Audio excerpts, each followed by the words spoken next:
Vamos ler, irmãos, a palavra de Deus que se encontra na primeira epístola do apóstolo Paulo aos Coríntios, no capítulo 1.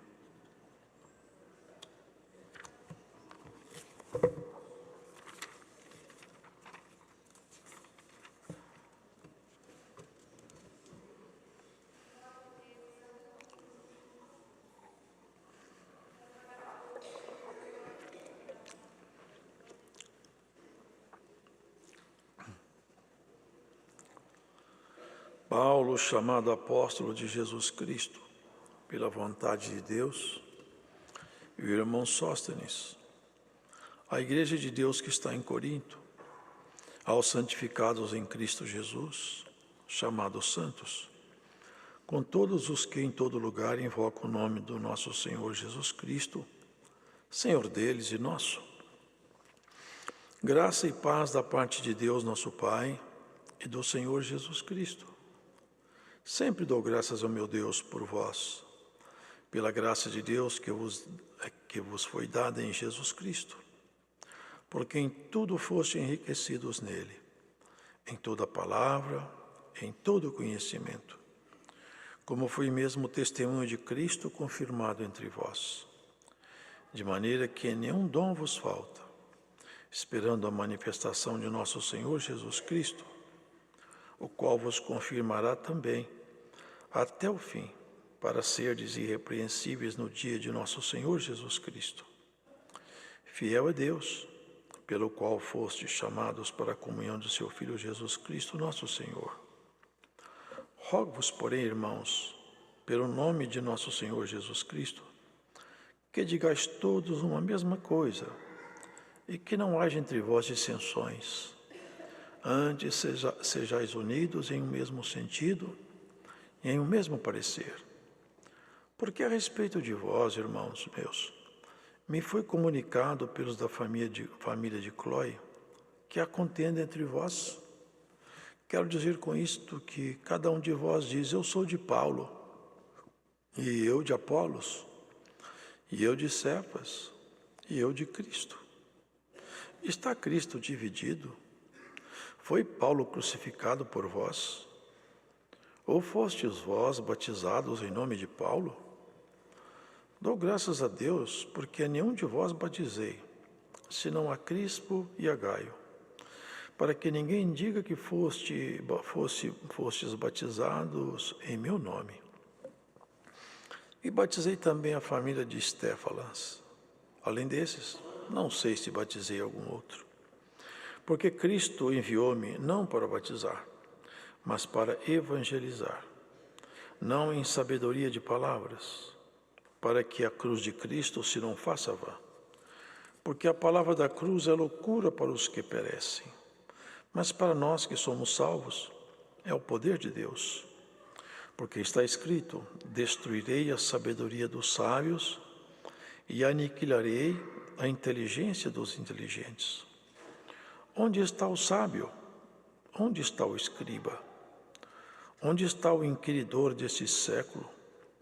Porventura Deus não tornou Deus louca a sabedoria deste mundo? Visto como na sabedoria de Deus, o mundo não conhecia a Deus pela sua sabedoria. Aprove a Deus salvar os crentes pela loucura da pregação.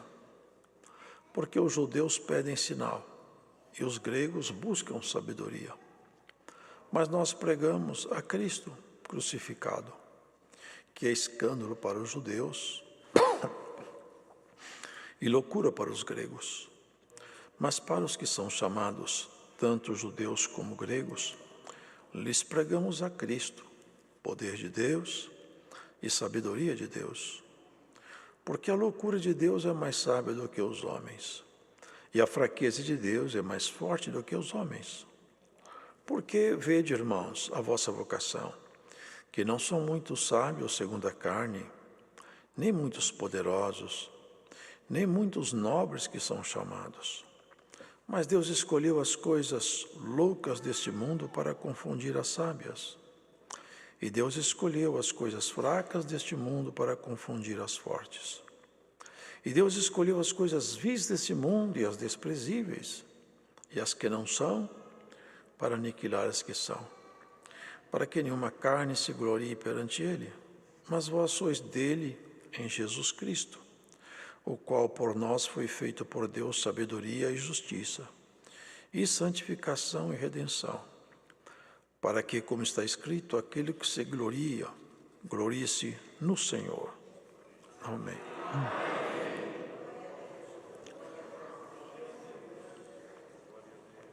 Nessa carta, irmãos, se vê a preocupação do apóstolo com a conduta daqueles irmãos que iam bem. A obra ali estava florescida. Ali se vê que o apóstolo tinha feito um trabalho e o resultado do trabalho era muito bom. E havia aqueles santificados ali naquela igreja em Corinto, e que invocava o Senhor, e para ele era a sua alegria, porque ele, como um construtor sábio, ele sabia onde colocar as bases da construção, que era Cristo. Por isso ele se dirigiu a essa igreja, chamando de Igreja de Deus, que estava em Corinto, porque a Igreja de Deus é composta de todos os que serão salvos, chamada Igreja Universal. Todos aqueles que ficarem fiéis na fé e tombarem na fé serão salvos e comporão a grande Igreja Universal de Cristo. E ali tinha uma parte dessa igreja, a qual ele se referia, a Igreja de Deus que está em Corinto, aos santificados em Cristo Jesus, chamados santos. Porque para nós fazermos parte da Igreja de Deus, é necessário que nós sejamos santificados. Quem não é santificado, ele ainda não integra a Igreja de Deus. A Igreja de Deus é o corpo sacerdotal de Jesus. E quem não está santificado ainda não está integrando esse corpo na sua plenitude e na sua totalidade. Ainda é um membro doente, ainda é um membro enfermo, ainda é um membro que precisa de tratamento. Mas a santificação, irmãos, em Cristo Jesus, então nos faz parte integrante desse corpo. E aqui Paulo se reporta a isso. Aos santificados em Cristo Jesus, chamados santos. Porque santo não é alguém que seja perfeito. Santo não é alguém que seja impecável. Santo é alguém que tem um comportamento de tal maneira espelhado em Jesus, que as suas obras mostram que ele nasceu outra vez. Que essa pessoa não é uma pessoa natural mais. Ela já se orienta pelo Espírito de Deus. Porque desde que o Espírito de Deus veio morar em nós, nós nem sequer somos de nós mesmos mais. Nós somos daquele que nos comprou. E à medida que o Espírito de Deus consegue encontrar espaços confortáveis em nós, e nós nos dedicamos nessa obra, nós vamos então nos tornando cada vez mais santificados, isso é, mais parecidos com Jesus. E isso que ele deseja de todos nós, porque diante de nós existe uma obviedade que ninguém pensa com muita profundidade. Nós caminhamos cada dia em direção à morte, cada dia que passa. Esse dia que você está aqui, esses minutos que você está aqui, que você assiste aqui longe, nunca mais serão visitados outra vez. Você nunca mais vai visitar um segundo que já passou. Passa para nunca mais voltar. Nós estamos numa grande marcha da vida. E quanto mais nós entendermos a nossa vocação, tanto melhor será o nosso caminhar. Ele fala que em todo lugar invoca o nome do Senhor Jesus Cristo, Senhor deles e nós. Onde nós estivermos e invocarmos o nome do Senhor, seremos parte integrante do corpo dele pela nossa fé. E a nossa santificação, ele estará com os olhos sobre nós. E ele deseja então à igreja duas coisas maravilhosas: graça e paz.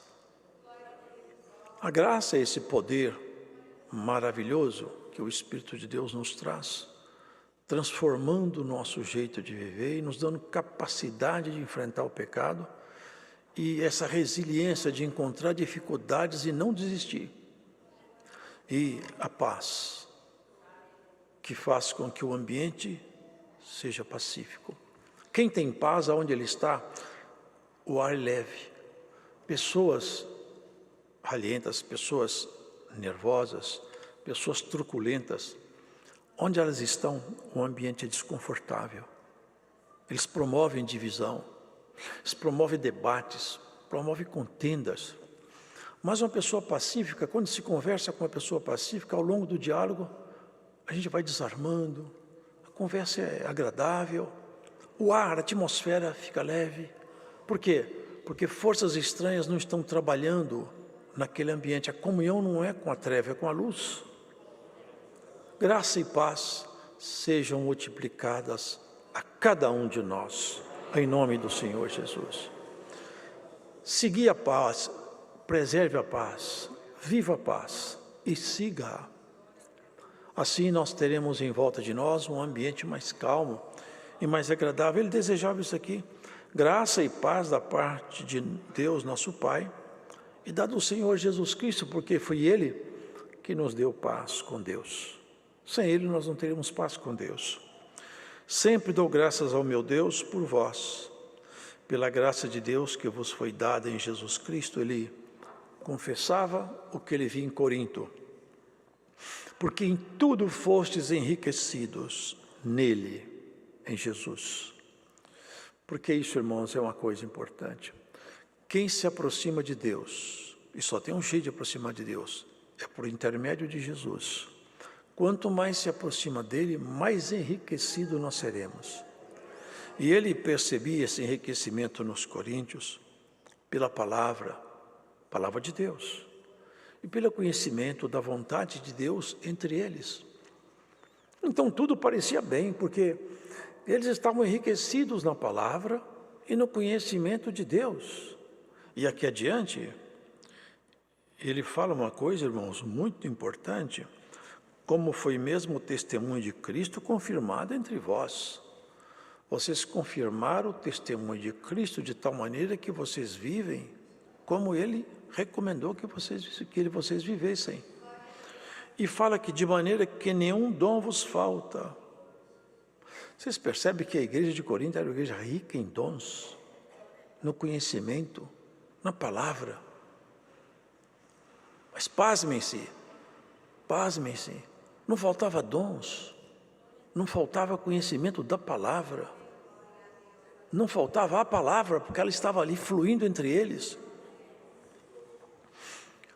Contudo, o apóstolo tinha um senão, porque o nosso adversário, astuto e sagaz, ele consegue muito dissimuladamente colocar o seu veneno entre o povo, sem que o povo perceba. Ele põe um aqui, põe um ali, e vai passando o tempo, e aquele veneno vai se espalhando, contaminando como um vírus, que no contato ele se espalha.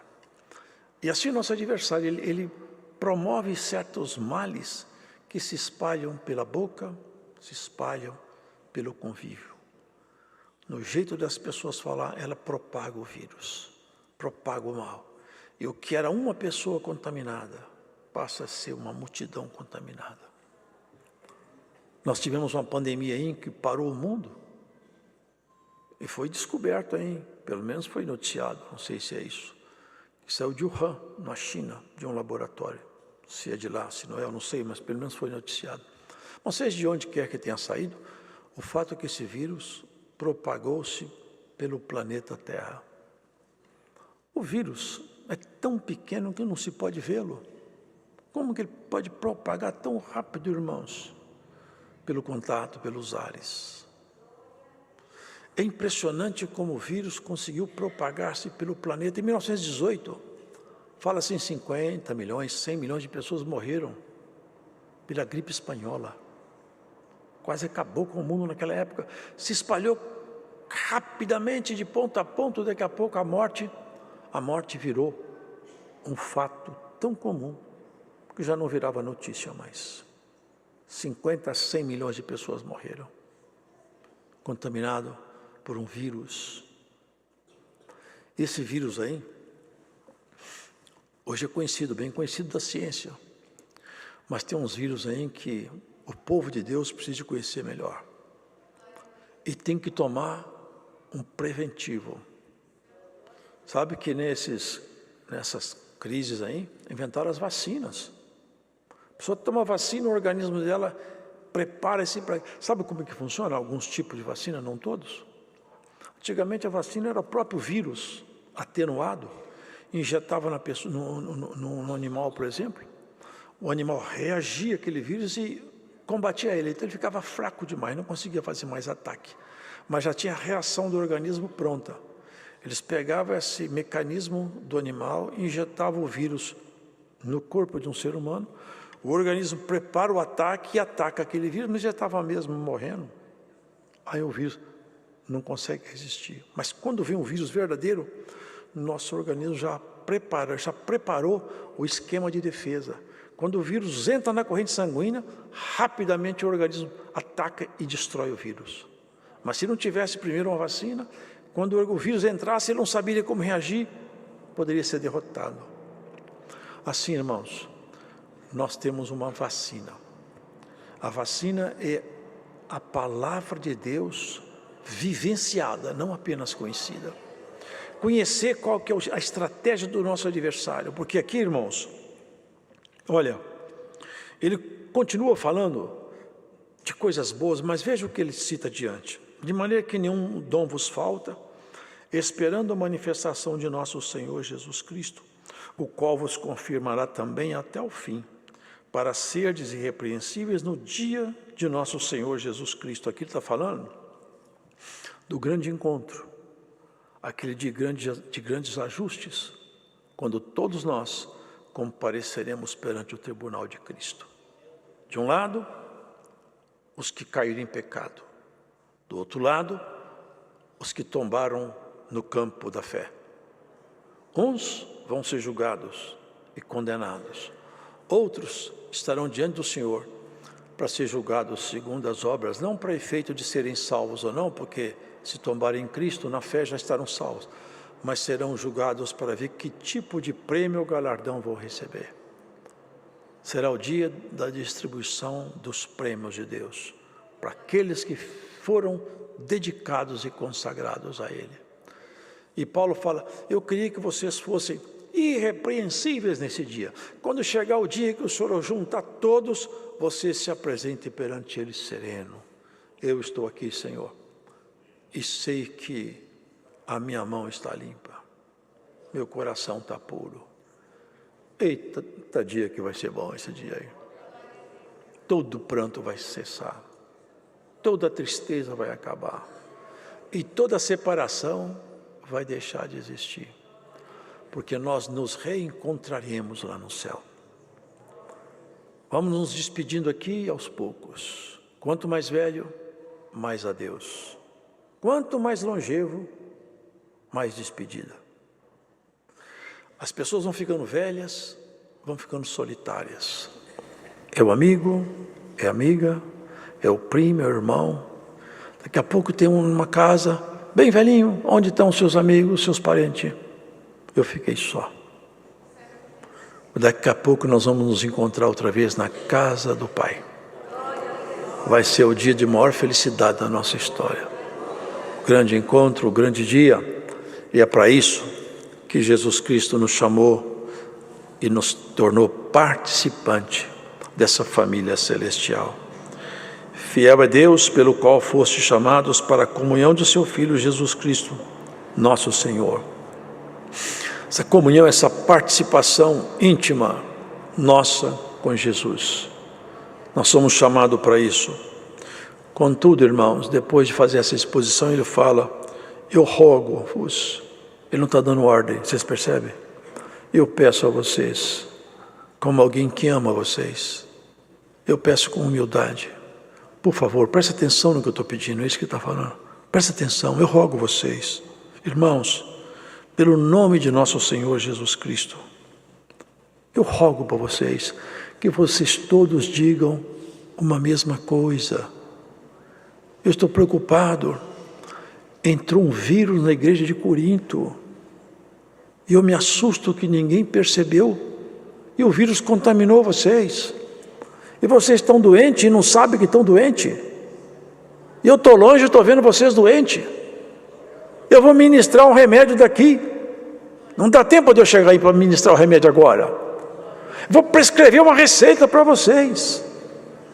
Nós temos que estancar a proliferação desse vírus. Olha o que ele fala: e que não haja entre vós dissensões, debates, desencontros, desagravos. Sabe o que é isso? São grupos que começam a ficar antagônicos gradativamente sem perceberem. Começa um combater com a opinião do outro, um falar contrariamente ao que o outro falou, criando uma espécie de partido, como se o corpo fosse pedaços de membros. Nunca vi um corpo, um pé não pode sair, dois pés andando, você, eu sou corpo. É pé, assusta quem vê. Uma cabeça andando sozinha, uma cabeça não é corpo. O tronco, as mãos, um coração batendo sozinho, não é corpo, é coração. É precisamente isso que ele estava dizendo. Olha, está havendo divisão entre vocês. Antes sejais unidos em um mesmo sentido, em um mesmo parecer. Nós temos que estar unidos no sentimento e no nosso parecer também. Quem quiser fazer divisão entre nós, tem que ser rechaçado em nome do Senhor Jesus. Não aceitem, irmãos, não aceitem pessoas, nem palavras, nem ideias, nem sugestões, nem doutrina de pessoas que queiram fermentar entre nós divisão, nos fazer grupos separados. Nós não somos grupos, nós não somos uma coxa, o corpo. Quando Jesus foi crucificado, aquela túnica era única, de uma só costura, cobria seu corpo, uma túnica sem emenda, sem costura. Eu penso que, assim como a doutrina, aquela túnica cobria o seu corpo, escondia a nudez do corpo. Assim a doutrina é uma só, não tem emenda, não tem costura, não é uma coxa de retalhos, é uma palavra una. Velho e Novo Testamento se encontram em Cristo. Cristo é o ponto máximo de tudo. E se ele é o ponto máximo, olha o que acontecia aqui, irmãos. Porque a respeito de vós, irmãos, me foi comunicado pelos da família de Cloé que há contenda entre vós. Vocês começaram agora a discutir um com o outro, ter grupos. Mas por que aconteceu isso? Não foi pela política partidária, não foi por discussões de políticas locais. Não. Cada um de vocês começaram então a formar partidos. Uns gostam muito de Paulo e falaram, nós somos de Paulo. Outros gostaram muito de Apolo, falaram, eu sou de Apolos. Outros gostam de Pedro e outros de Jesus. O que vocês estão fazendo? Vocês ficaram loucos? Agora o corpo de Cristo está dividido, quer dizer então que você é de Paulo. Ele falava de si mesmo, quer dizer que vocês são de Paulo? Quer dizer que vocês são meus?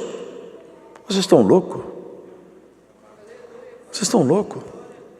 Vocês são de Pedro? Vocês estão loucos? Vocês são de Apolo? Vocês estão loucos?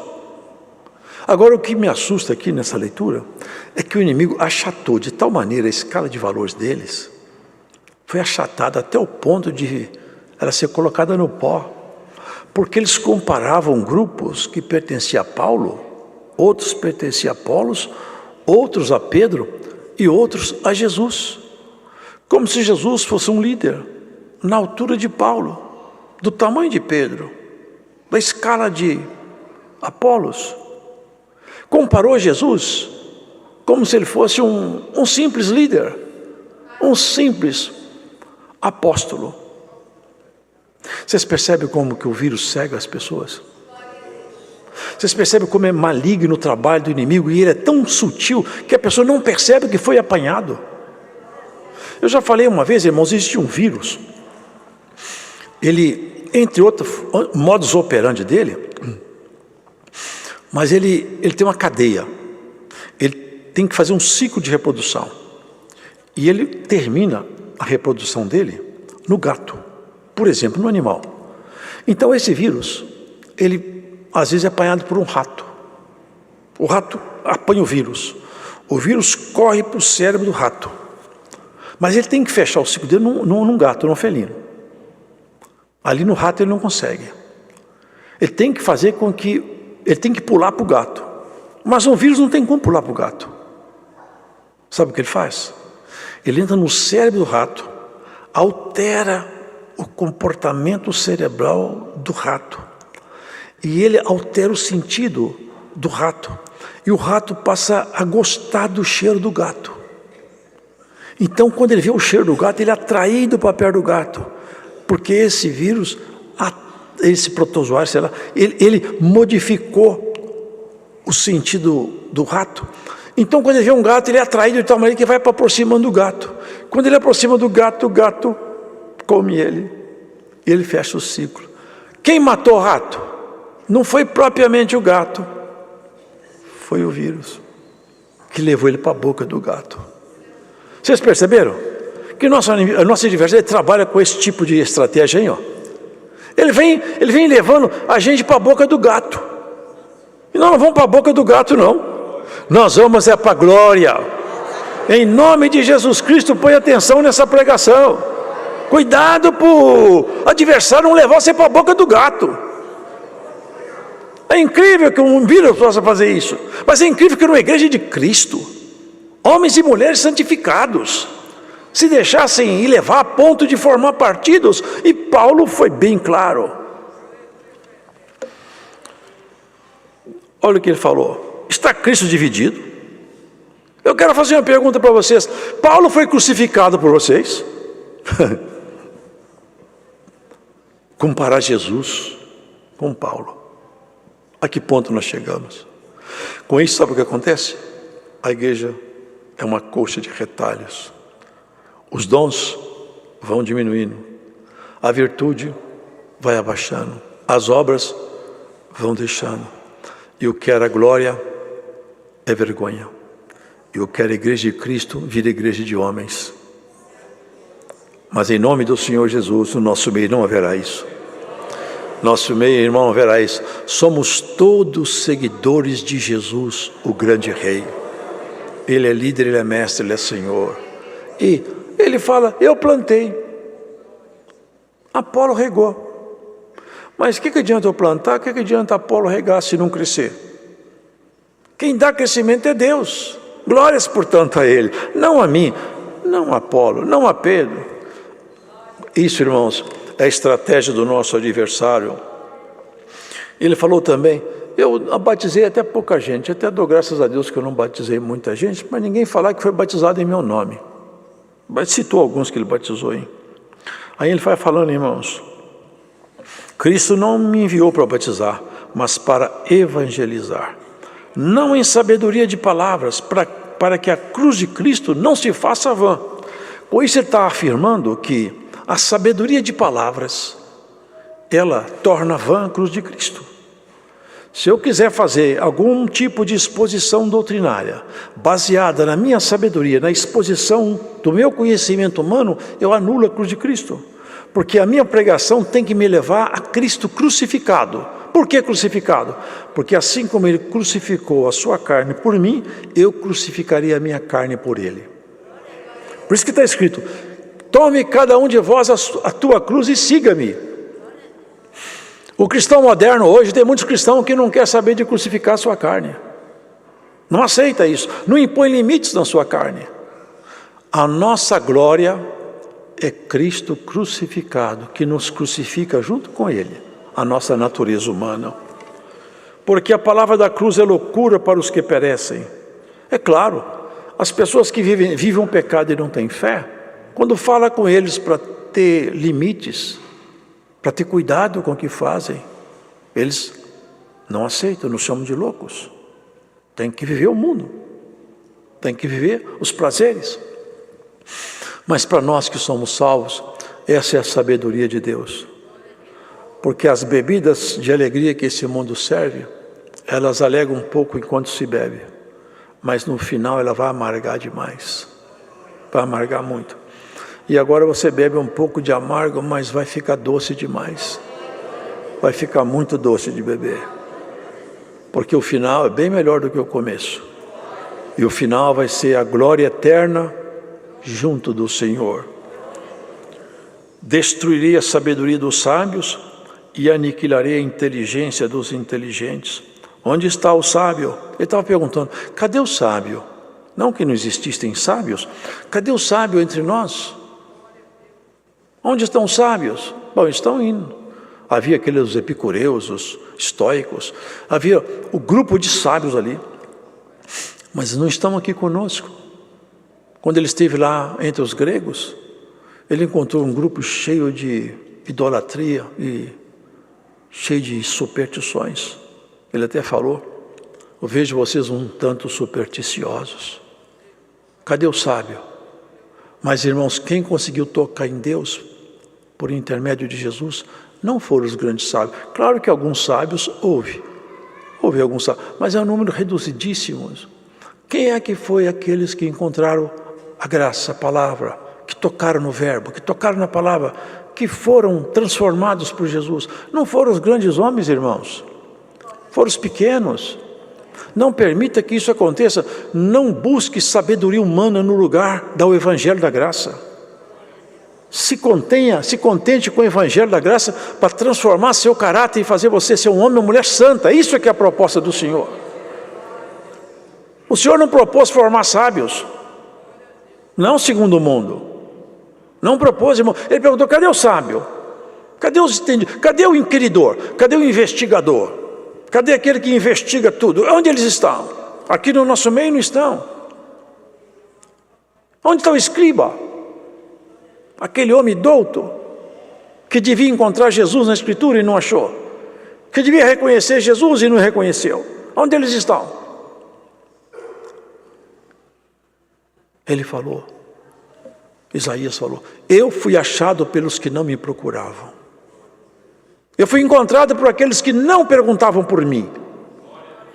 Porque pela simplicidade o Senhor falou, numa parábola, eu fiz uma festa, meus convidados não aceitaram o convite. Eles não são dignos da minha festa, agora também não vou deixá-los entrar mais. Aqui ele está falando, cadê o sábio? Não vou entrar mais.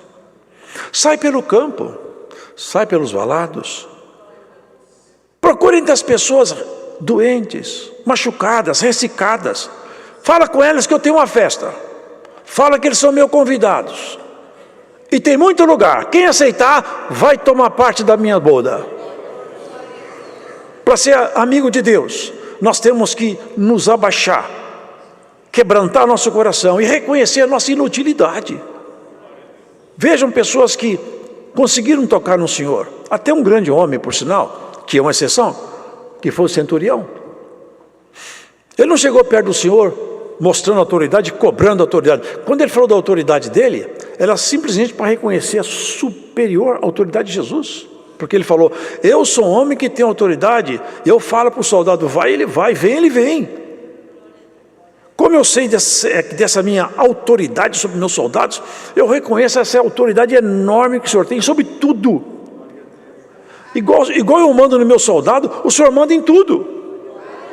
Manda a doença embora, porque a doença está debaixo da tua ordem. Não é isso, irmãos? Aquela moça que tocou ele, tocou na veste dele, na verdade, nem foi nele, foi na hora do vestido. E tocou e nem sequer se apresentou. Vocês se lembram? Nem se apresentou. Ele fez aquela pergunta de propósito, porque ele queria mostrar como que não são os grandes sábios, não são os eruditos, queridos, não são. É o povo simples, que aceita Jesus na simplicidade da graça. Alguém me tocou. Alguém falou, mas é claro que tocou. Uma multidão te aperta e aqui tem muita gente. Todo mundo te tocou aqui, a toda hora alguém te toca. Não, alguém me tocou diferente. Eu percebi, ele sabia quem era, mas ele forçou ela a falar. Eu percebi que saiu virtude de mim, porque quem tocou em mim, é isso que ele dizia, quem tocou em mim, tocou reconhecendo quem eu sou. E quem reconhece quem eu sou, o meu poder sai de mim para ele. A mulher tremendo falou: fui eu.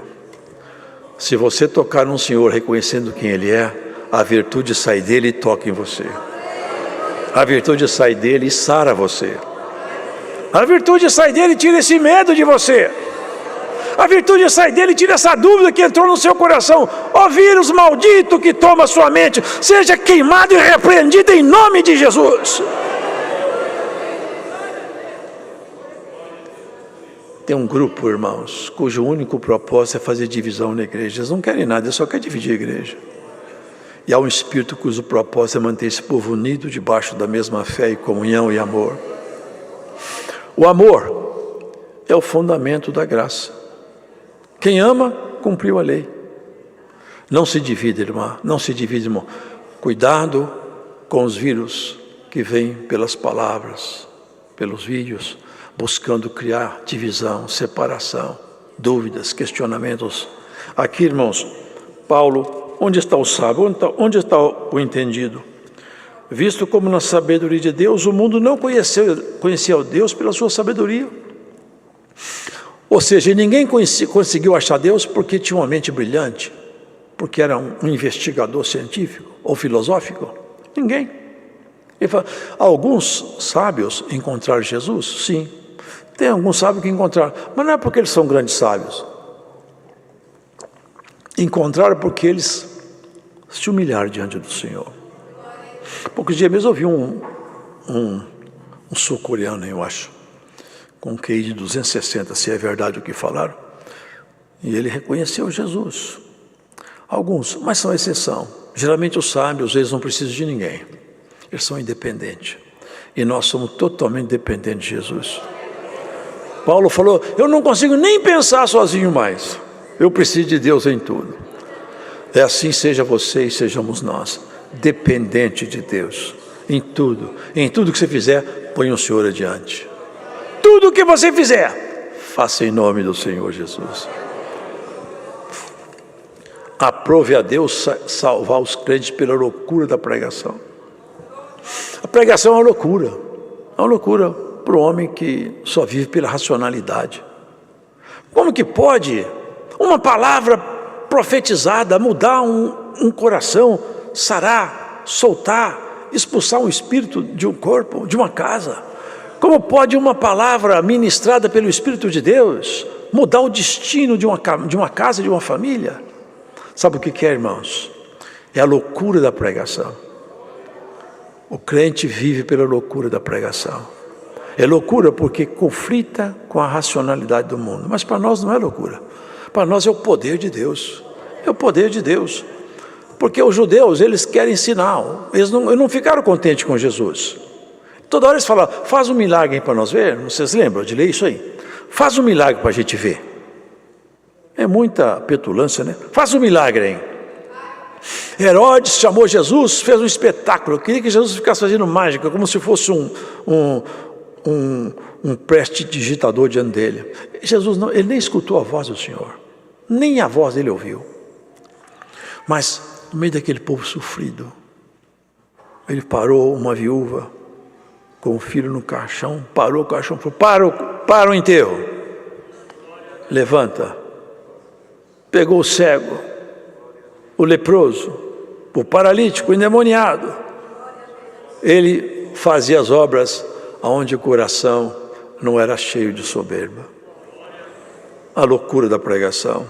Nós pregamos a Cristo crucificado, que escandaliza todo judeu até hoje.